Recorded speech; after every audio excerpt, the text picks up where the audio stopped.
रत्नागिरी जिल्ह्यात मिरकरवाडा मत्स्यबंदर प्रकल्प रोजगार निर्मिती वाढवण्यासाठी महत्त्वाचा ठरणार आहे।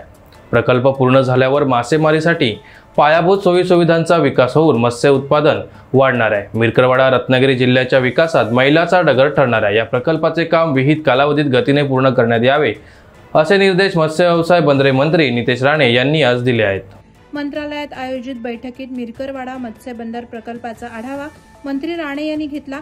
बैठकीला मत्स्य व्यवसाय आयुक्त किशोर तावडे, सहआयुक्त महेश देवरे, मिरकरवाडा प्रकल्पाचे मत्स्य विकास अधिकारी श्रीमती अक्षया मयेकर, मत्स्य व्यवसाय विभागाचे कोकण प्रादेशिक उपायुक्त नागनाथ भादुले आदी उपस्थित होते। प्रकल्पाच्या टप्पा क्रमांक 2 मधील कामांचा प्राधान्यक्रम ठरवण्याच्या सूचना देत मंत्री राणे म्हणाले, प्रकल्पाअंतर्गत संरक्षक भिंतींचं काम हाती घेण्यात यावं, निविदा स्तरावरील कामं कशा प्रकारे लवकर सुरू होतील याबाबत नियोजन करावं, पावसाळ्यापूर्वी प्रकल्पाची कामं पूर्ण झाली पाहिजेत, कुठल्याही परिस्थितीत विलंब होता कामा नये, पावसाळ्यात कामं करता येणार नाही, त्यामुळे सूक्ष्म नियोजन करून कामं सुरू करावीत, या कामांना आवश्यक असणाऱ्या परवानग्यांसाठी सातत्यानं पाठपुरावा करण्यात यावा, परवानग्या मिळवण्याची कार्यवाही पुढील 15 दिवसात पूर्ण करावी।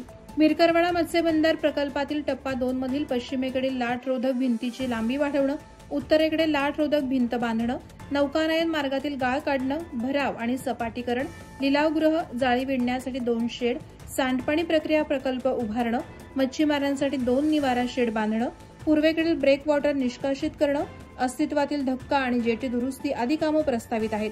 टप्पा 2 अंतर्गत एकूण कामं 22 असून 3 कामं पूर्ण झालीत, अशी माहिती बैठकीत संबंधित अधिकाऱ्यांनी दिली। प्रहार डिजिटल न्यूज ब्युरो, रत्नागिरी।